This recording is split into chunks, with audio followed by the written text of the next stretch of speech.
Olá, boa tarde. Você acompanha agora notícias do Brasil e do mundo desta quinta-feira.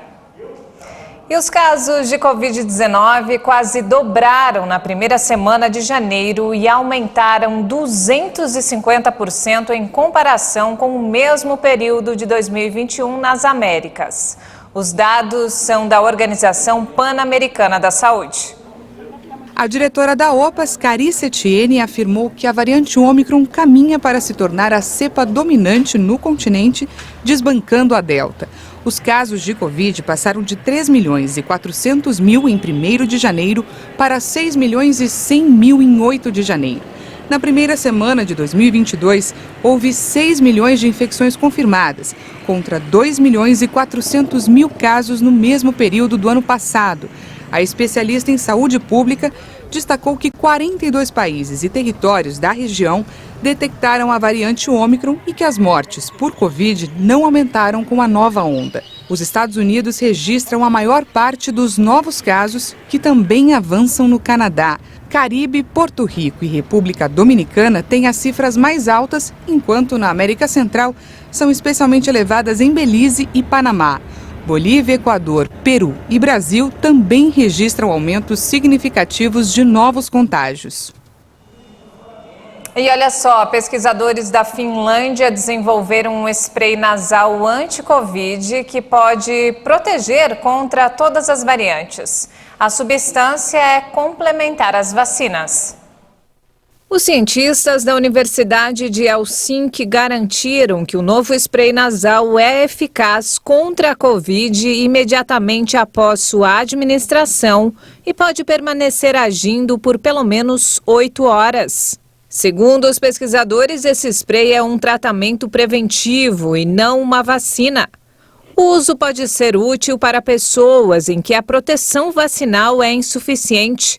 Dependendo da situação da epidemia, também pode beneficiar indivíduos totalmente vacinados quando administrado antes de qualquer situação de alto risco.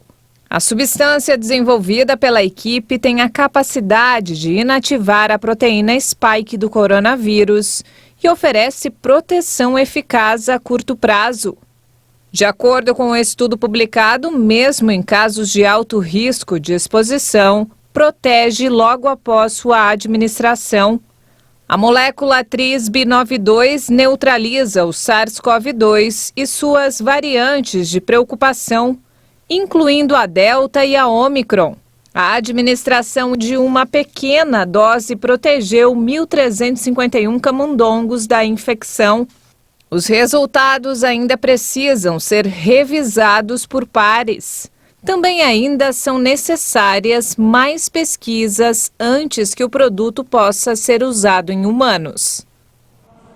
A Anvisa recomendou a interrupção definitiva da temporada de cruzeiros no Brasil. Os passeios foram suspensos após surtos de Covid nos navios no início do ano. A Agência Nacional de Vigilância Sanitária diz que a interrupção dos cruzeiros pela costa brasileira é necessária para manter a saúde dos turistas. A Anvisa entende que o cenário atual é desfavorável à continuidade das operações nos navios de cruzeiro. 3 navios seguem ancorados no Porto de Santos, no litoral de São Paulo, após a confirmação de casos de Covid-19 a bordo, especialmente entre os tripulantes. A suspensão da temporada já estava prevista até 21 de janeiro. Segundo a agência reguladora, o documento encaminhado ao Ministério da Saúde e à Casa Civil contém, além da recomendação para suspender em definitivo os cruzeiros, a apresentação do cenário epidemiológico de Covid-19 nas embarcações que operam na temporada 2021-2022. Desde a recomendação de suspensão temporária, a Anvisa vem avaliando a evolução do cenário epidemiológico do coronavírus a bordo dos navios e no Brasil. E mudando de assunto, o cenário é de devastação em cidades mineiras, onde a água já baixou. As fortes chuvas que há semanas atingem o estado causaram 24 mortes. O nível da água começa a baixar e revela o cenário de destruição em Minas Gerais. Os bombeiros inspecionam prédios danificados por enchentes. O trabalho aqui não se resume a vistoriar. As fortes chuvas que atingiram o estado causaram ao menos 24 mortes desde o início de outubro, quando teve início a atual temporada de chuvas, que este ano começou um mês antes que o habitual. O número de óbitos não inclui as 10 mortes causadas pelo desprendimento de um bloco de pedras no Lago de Furnas, em Capitólio, no último sábado. No total, 341 municípios decretaram situação de emergência até agora. Enquanto centenas de cidades enfrentam enchentes e inundações, a onda de calor e a seca castigam as lavouras e já deixam um prejuízo de mais de 45 bilhões nos estados do Rio Grande do Sul, Paraná, Santa Catarina e Mato Grosso do Sul. A soja e o milho, principais grãos de exportações brasileiras, são as mais atingidas. Segundo a Defesa Civil, até a tarde de ontem, ao menos 200 municípios gaúchos e 79 cidades do Mato Grosso do Sul tinham decretado situação de emergência devido à seca.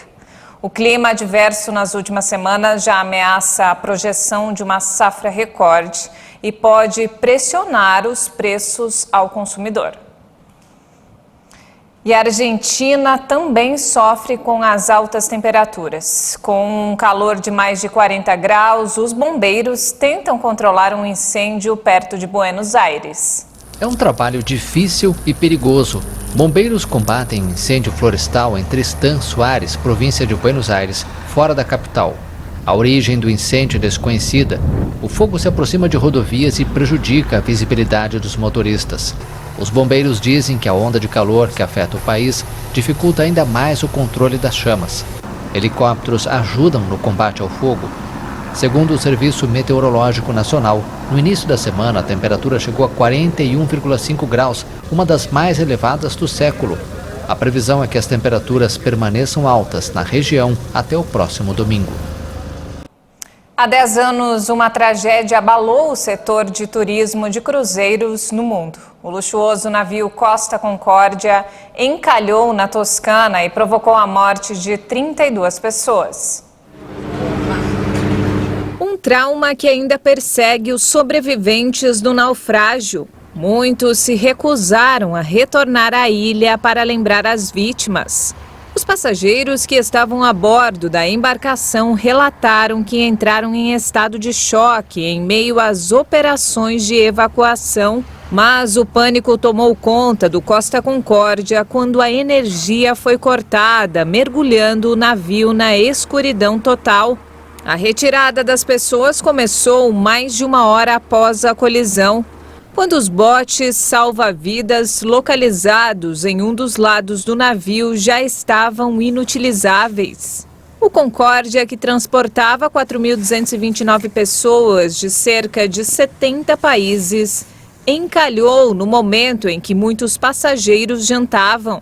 O então capitão do navio, Francesco Schettino, demorou a ordenar o alerta de fuga. E foi também um dos primeiros a abandonar a embarcação. Ele foi condenado em 2015 a 16 anos de prisão por homicídio culposo, abandono do navio e desastre ambiental.